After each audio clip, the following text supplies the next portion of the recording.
Hi friends, welcome to Healing Meditation.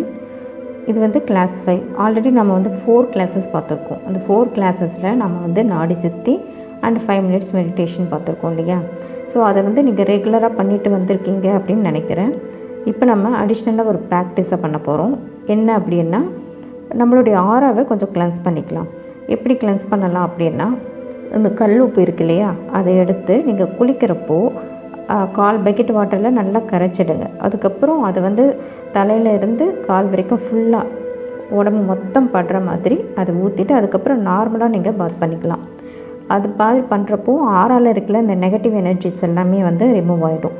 இதே மாதிரி நீங்கள் வந்து வீட்டை க்ளீன் பண்ணணும் அப்படின்னா கூட அந்த கல் உப்பை போட்டு நீங்கள் என்ன பண்ணுங்கள், நல்லா கரைச்சிட்டு அதுக்கப்புறமா நீங்கள் வந்து துடைச்சிட்டு நீங்கள் அடிஷ்னலாக நீங்கள் வேறு ஏதாவது நார்மல் வாட்டர் போட்டு துடைக்கணும்னு அவசியம் இல்லை. அது போட்டு கலந்துட்டு நீங்கள் துடைச்சாலே போதும். நீங்கள் அதில் வந்துட்டு நீங்கள் என்ன வேணாலும் ஆட் பண்ணிக்கலாம். சோப் பவுட்ரோ இல்லைன்னா கிளென்சரோ எது வேணாலும் நீங்கள் ஆட் பண்ணி துடைச்சிக்கலாம். பட் கண்டிப்பாக கல் உப்பு போடுங்க.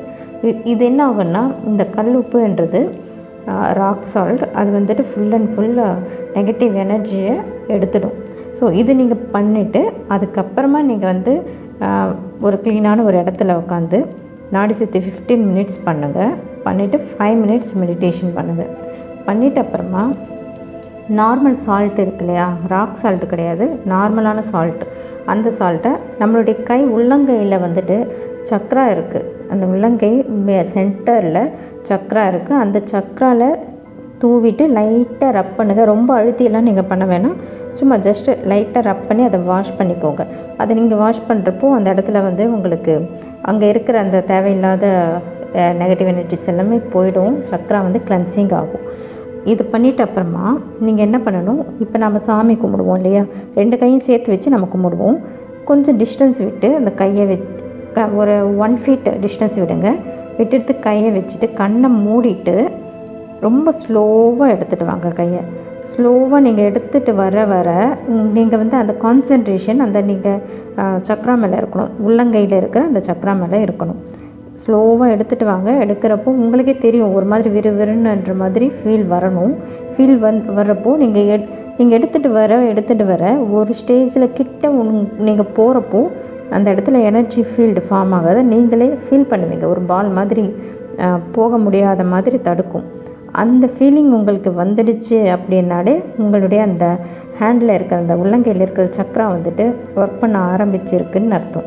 ஸோ அதை எடுத்துகிட்டு வரணும். அதுவும் ஒரு ப்ராக்டிஸ். அந்த ப்ராக்டிஸ் பண்ணுறதுக்கு முன்னாடி நான் சொன்ன மாதிரி கண்டிப்பாக நீங்கள் வந்துட்டு நல்லா குடிச்சிட்டு வீடெல்லாம் நல்லா வாஷ் பண்ணிக்கோங்க. இப்போ நான் வந்து ஜஸ்ட்டு இன்ஸ்ட்ரக்ஷன்ஸ் மட்டும்தான் சொல்லியிருக்கேன். அடுத்த வீடியோ வந்துட்டு உங்களுக்கு கைடட் மெடிடேஷன் வீடியோ சென்ட் பண்ணுறேன். அதில் வந்து பார்த்திங்கன்னா கம்ப்ளீட்டாக இருக்கும்.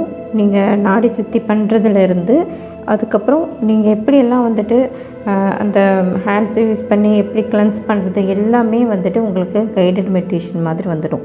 அந்த வீடியோவை யூஸ் பண்ணிவிட்டு நீங்கள் வந்து மெடிடேஷன் பண்ணுறதுக்கு ஆரம்பிக்கலாம். இது வந்துட்டு சக்ரா தியானமெல்லாம் நம்ம பண்ணுறப்போ இன்னும் வீடியோ வந்து கைடட் மெடிடேஷன் இன்னும் நான் கொடுத்துக்கிட்டே இருப்பேன். இப்போ சக்ராவுக்கு கூட பார்த்திங்கன்னா ஒவ்வொரு சக்ராவுக்கும் ஒரு 3 days ஆகுது கிளென்ஸ் பண்ணணும். ஸோ இப்போ ஃபார் எக்ஸாம்பிள் இப்போ மூலாதார சக்ரா இருக்குதுன்னு வச்சுக்கோங்க. அந்த மூலாதார சக்ராவுக்கு நான் ஒரு கைடட் மெடிடேஷன் நான் இன்ஸ்ட்ரக்ஷன் ஃபஸ்ட்டு வீடியோவில் கொடுத்துட்டு அடுத்த வீடியோ நான் சென்ட் பண்ணுவேன். நீங்கள் என்ன பண்ணுங்கள், லைனாக அந்த வீடியோஸ் பார்த்துட்டே வாங்க. அப்போ தான் வந்து உங்களுக்கு கன்ஃபியூஷன் இல்லாமல் புரியும். ஸோ அப்போது அதுக்கு வந்துட்டு லம் என்றது மந்திரம், இதுக்கு மூலாதார சக்ராவுக்கு. அதை நீங்கள் ப்ரொனவுன்ஸ் பண்ணுறது கூட எப்படி பண்ணணும் அப்படின்னா, லா அப்படின்னா சொல்லி பாருங்கள், உங்களுடைய நாக்கு வந்து மேலே போய் தொடும். ஸோ அந்தளவுக்கு அழுத்த திருத்தமாக கரெக்டாக உச்சரிக்கிற மாதிரி சொல்லணும். லம் அப்படின்னு சொல்லிட்டு அந்த இம் என்று இழுக்கிறோம் இல்லையா, அது ஃபுல்லாக நீங்கள் கம்ப்ளீட்டாக இழுத்துட்டு எவ்வளோ முடியுமோ, எவ்வளோ மூச்சு உங்களால் வெளியே விட முடியுமோ அவ்வளோ தூரம் நீங்கள் இழுத்துட்டே வரணும். இப்போ இன்ஹேல் பண்ணுறீங்க, இன்ஹேல் பண்ணுறப்போ ஃபுல்லாக மூச்சை உள்ளே எடுத்துட்டு வெளியே வரப்போ தான் நீங்கள் லம்னு சொல்லிகிட்டே வந்து முடிக்கணும். அது முடிக்கிறப்போவே உங்களுக்கு வந்துட்டு அந்த இடம் மூலாதாரம் சக்கரா எங்கே இருக்கும், ஸ்பைனல் கார்டு எண்டிங் சொன்னேன் இல்லையா, அந்த எண்டிங்னா கீழே பார்த்த மாதிரி கீழ்ப்பகுதியை கான்சென்ட்ரேட் பண்ணுங்க. ஸோ உங்களுக்கு கரெக்டாக எக்ஸாக்டாக வந்துட்டு எந்த இடத்துல இருக்குன்ட்டு தெரிய ஆரம்பிக்கும். நீங்கள் பண்ணவே அந்த சக்கரா வந்து ஆட்டோமேட்டிக்காக பவர் ஆக ஆரம்பிக்கும். இந்த மந்திராவை நீங்கள் சொல்ல ப்ராக்டிஸ் பண்ண உங்களுக்கு வந்து ஃபீல் ஆகிடும். ஸோ இந்த மாதிரி ஒவ்வொரு சக்கராக்குமே ஒவ்வொரு மந்திரம் இருக்குது. கரெக்டாக ப்ரொனவுன்ஸ் பண்ணி எந்த ஏரியாவில் அந்த சக்கரா இருக்குது அப்படின்றத நான் ஃபஸ்ட்டு நாளே வந்துட்டு நான் இன்ஸ்ட்ரக்ஷன் கொடுத்துடுவேன். நீங்கள் அடுத்த நாள் கைடட் மெடிடேஷன் பண்ணுறப்போ ஒவ்வொரு சக்கராவும் தனித்தனியாக நீங்கள் வந்துட்டு என்ன பண்ண போகிறீங்க, ஹீல் பண்ணிக்கிட்டே வர போகிறீங்க. அதை பண்ண நீங்கள் இந்த மெடிடேஷன் பண்ணி அதை ஸ்ட்ராங் ஆக்கிட்டு அப்புறமா தான் நம்ம என்ன பண்ண போகிறோன்னா நம்மளுடைய அதுக்குள்ளே நீங்கள் வந்து என்ன பண்ண போகிறீங்க, கைக்குமே வந்துட்டு இந்த பவரை ஏற்ற போகிறீங்க. நீங்கள் நல்லா நான் சொன்னேன் இல்லையா, 2 கையுமே வந்துட்டு இந்த சால்ட்டு போட்டு வாஷ் பண்ணிவிட்டு ப்ராக்டிஸ் பண்ணுங்கள். நீங்கள் அந்த எனர்ஜியை ஃபீல் பண்ணுறதுக்கு ப்ராக்டிஸ் பண்ண போகிறீங்க. இது பண்ண உங்களுடைய கையிலையுமே வந்துட்டு நல்ல அந்த பவர் வந்து கிடைக்க ஆரம்பிச்சிடும். அதே சமயத்தில் நாம் என்ன பண்ண போகிறோம், நமக்கு யார் இந்த ரேக்கியை கொடுத்தாரோ அவர்கிட்டயே நம்ம தீட்சையை வாங்கிக்க போகிறோம். ஸோ அதுவுமே நான் சொல்கிற மாதிரி அந்த கைடட் மெடிடேஷனில் கரெக்டாக இருக்கும். நான் சொல்கிறது அப்படியே மனசார நினச்சிக்கோங்க, இல்லை உள்ளே சொல்லிக்கிட்டே இருந்தீங்கன்னா கண்டிப்பாக வந்துட்டு அந்த தீட்சை அந்த பவர் எடுத்து கிடைக்கும். நீங்கள் வந்து சும்மா அந்த லெவல் 1 லெவல் 2 லெவல் 3 என்று ஒரே நாளில் நான் வந்து லெவல் 1 லெவல் 2 முடிஞ்சிடும், இத்தனை ஹவர்ஸ் போதும், அதை கம்ப்ளீட் பண்ணிடலாம், நாங்கள் வந்து தீட்சை கொடுத்துட்றோம், அது வந்து அப்படியே பவர் ஆகிடும் அப்படின்றதெல்லாம் அதெல்லாம் சும்மா நமக்கு உள்ள அந்த நம்மளுடைய சக்தி வந்து உள்ளே மறைஞ்சிருக்கு, அதை வெளியே எடுத்துகிட்டு வரணும். அவங்க தீட்சைன்னு சொல்லி அவங்க பண்ணுறது வந்துட்டு அவங்களுக்குன்ட்டு அவங்க ப்ராக்டிஸ் பண்ணியிருப்பாங்க, அவங்களுக்கு சக்தி இருக்கும் இல்லையா, அந்த ஒரு விறுவிறுப்பாக இருக்கிறது வேணும்னா நீங்கள் ஃபீல் பண்ணுவீங்களே தவிர 1 நாள் 2 நாளைக்கு உங்களுக்கு அந்த ஃபீலிங் இருக்கலாம். அதுக்கப்புறம் என்ன ஆகும் அப்படின்னா திரும்ப நீங்கள் வந்து எந்த ப்ராக்டிஸுமே பண்ணாமல் தன்னால் அது வரவே வராது. அதை மட்டும் மைண்டில் வச்சுக்கோங்க. கண்டிப்பாக நம்ம மெடிடேஷன் அண்டு நாடி சுற்றி தென் சக்ரா தியானம் இதெல்லாம் பண்ண தான் உங்களுக்குள்ள ரேக்கி சக்தி வெளியே அவ்வளோ அபரிமிதமாக அது வர்றதை நீங்கள் ஃபீல் பண்ண முடியும்.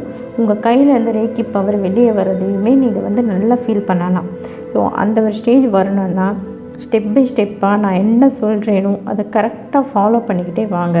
உங்களுக்கு ஃபுல் அண்ட் ஃபுல் கரெக்டான இன்ஸ்ட்ரக்ஷனோட கைடட் மெடிடேஷனோட நம்ம வந்து எடுத்துகிட்டே போகலாம். இதில் இருக்கிற ஒவ்வொரு ஸ்டெப்பையுமே நீங்கள் வந்து ஃபாலோ பண்ணிக்கிட்டே வந்தீங்க அப்படின்னா கண்டிப்பாக 21 டேஸில் உங்கள் கையிலேருந்து ரேக்கி எனர்ஜி வெளியே வர்றதை நீங்கள் நல்லா ஃபீல் பண்ண முடியும். ஏன்னா எனக்கு தெரியும் நீங்கள் வந்து லெவல் 1 லெவல் 2 லெவல் 3 எல்லாமே வந்து முடித்தவங்க எல்லாம் ரேக்கி ஃபீல் பண்ண முடியலை, அதே மாதிரி சிம்பிள்ஸ் எப்படி யூஸ் பண்ணணும்னு தெரியல, இப்படியெல்லாம் சொல்லி நான் நிறைய கேள்விப்பட்டிருக்கேன்.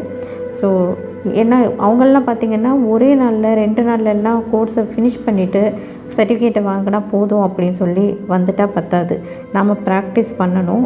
ஒவ்வொரு ஸ்டெப்பையும் ரொம்ப ரொம்ப இம்பார்ட்டண்டான ஸ்டெப்ஸ் நிறைய இருக்குது. இதில் எல்லாத்தையுமே நான் உங்களுக்கு வந்து கிளியராக சொல்லி கொடுத்து நான் வந்து ப்ராக்டிக்கலாக எடுத்துகிட்டு வரேன்.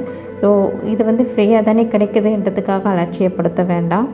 உங்களுடைய ஃப்ரெண்ட்ஸு நீங்கள் யாரெல்லாம் நல்லா இருக்கணும் அப்படின்னு சொல்லி நினைக்கிறீங்களோ உங்களுக்கு பிடிச்சவங்க எல்லாருக்கிட்டேயுமே இந்த வீடியோவை ஷேர் பண்ணுங்கள், சப்ஸ்கிரைப் பண்ணிக்கோங்க. அப்போ தான் வீடியோஸ்ன்றது கண்டினியூவாக வந்துக்கிட்டே இருக்கும். என்னுடைய ப்ளேலிஸ்ட்டில் நீங்கள் போய் பார்த்தா கூட உங்களுக்கு வந்து கிளியராக அதில் வந்துட்டு ரேக்கி கிளாஸஸ் அப்படின்னு சொல்லிட்டு எல்லா வீடியோஸும் லைனாக இருக்கும். அதை நீங்கள் பார்த்துக்கிட்டு அடுத்து ஜாயின் பண்ணவங்க இனிமேல் யாராவது பார்த்து வந்தாங்கன்னா கூட அவங்களுக்கு வந்து என்ன பண்ணலாம், ப்ளேலிஸ்ட்டில் போயிட்டு நீங்கள் ஃபாலோ பண்ணிக்கலாம். இது வந்து ரொம்ப ரொம்ப ஒரு அற்புதமான ஒரு கலைன்னு சொல்லலாம்.